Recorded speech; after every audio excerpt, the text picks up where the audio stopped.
네, 환경과 운동 고주환경의 특성과 영향 2부입니다. 네, 같은 2부지만 저산소증 2편입니다. 지난 시간에 1편이었고 1편에서 공부한 건 뭐냐면 저산소증을 유발하는 원인이 빈혈성 저산소증이라는 게 있었고, 그쵸? 요거는 적혈구라든지 헤모글로빈 요게 감소한 거죠, 그쵸? 그다음 두 번째는 순환성 저산소증. 요건 뭐냐면 혈관에 문제가 생긴 거죠. 그걸 색전증이라고 얘기했고, 색전증이라는 건 결국 혈관이 좁아지거나 폐색된 경우, 즉 막힌 경우죠. 협착되거나 폐색된 경우. 이럴 경우에도 세포에 산소가 공급되지 못할 테니까 저산소증이 유발될 수 있고, 또 심박 출량이 감소한다. 예, 요것도 저산소증을 유발할 수 있다라고 얘기했고, 요런 것들이 순환성 저산소증이다라는 얘기를 했고, 이런 경우는 어때요? 지난 시간에 제가 얘기는 안 했지만 이런 거, 일산화탄소가 중독되잖아요. 일산화탄소라는 건 연탄가스예요. 연탄가스에 중독되면 결국 헤모글로빈보다 일산화탄소가 헤모글로빈에 붙는 친화력이 훨씬 좋아요. 될 수 있는 그 능력이 훨씬 좋단 말이에요. 훨씬 친해요, 얘가 헤모글로빈에, 산소보다. 그러니까 이거 일산화탄소에 노출이 되면 산소가 붙지 못하겠죠. 그것도 빈혈성 저산소증에 속해요.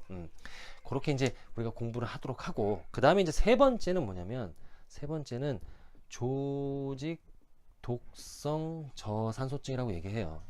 히스토토직 하이폭시아라고 얘기하거든요. 요거 이제 하이폭시아니까 요거 요렇게 이제 얘기해요.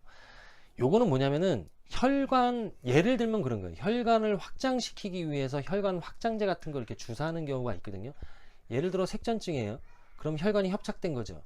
혈관이 협착되면 혈관을 이완하기 위해서 혈관 확장제를 이제 주사할 거 아니에요. 이런 걸 과량 사용하게 되면 세포 내에 세포가 있을 거고, 세포 내에 여기가 미토콘드리아가 있어요.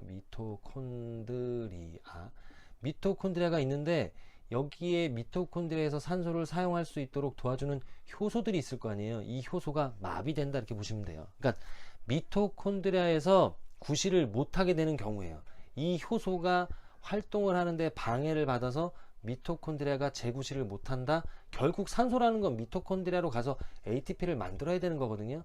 근데 그게 안 되니까 그걸 조직 독성 저산소증이다 라고 얘기합니다. 그리고 네 번째가 뭐냐면은 저산소성 저산소증이에요. 예. 말이 두 번이 반복되죠, 그렇죠? 하이폭시아예요. 그래서 이건 뭐냐면 이런 경우예요. 여러분, 가스 교환이 일어나는, 기체 교환이 일어나는 유일한 장소가 폐포예요. 폐포. 여기가 폐포예요. 폐포가 있고, 폐포에 산소가, 예를 들어서 산소의 분압이 정상이에요. 산소의 양이 정상이란 말이에요. 그러면 폐포는 가스 교환을 하는 유일한 장소라고 했으니까 가스 교환을 누구랑 하냐면 혈관이랑 합니다. 근데 이 혈관이 고장났어요. 예를 들어 혈관이 두꺼워지거나 뭐 이래갖고 가스 교환이 잘 안 돼요. 그러니까 폐포의 산소 분압은 정상인데 얘가 일로 잘 가지를 못하니까 동맥의 산소 분압이 감소한 경우에요. 동맥의 산소 분압이 감소하다 보면 당연히 저산소증이 유발될 수밖에 없잖아요. 그쵸? 그러니까 폐포의 산소 분압은 정상인데 기체 교환에 장애가 생긴 경우, 요런 경우가 호흡 기능 불량이죠. 어떻게 보면 요런 경우 저산소증이 나타날 수 있고, 또 하나는 뭐냐면 얘는 정상이에요. 얘는 그러니까 기체 교환은 정상적으로 일어날 수 있는 준비가 다 되어 있는데 폐포의 산소 분압이 감소하는 경우예요. 그러니까 폐포에 산소가 적게 공급되는 경우, 전달되는 경우지. 그런 경우가 어디겠어요? 환경적으로 고지대지. 우리가 이제 공부할 고지대. 고지대에는 산소 분압이 떨어져 있잖아요. 산소의 양이 적잖아요. 그러다 보니까 다른 건 다 정상이에요. 빈혈, 순환, 조직 이런 거 다 없는데 불구하고 산소가 적게 공급되니까 적게 줄 수밖에 없죠. 그렇죠? 그러면 기체 교환이 정상적으로 이루어진다 해도 동맥의 산소 분압은 감소할 수밖에 없는 거잖아요. 그러면 저산소증이 유발된다라는 거예요.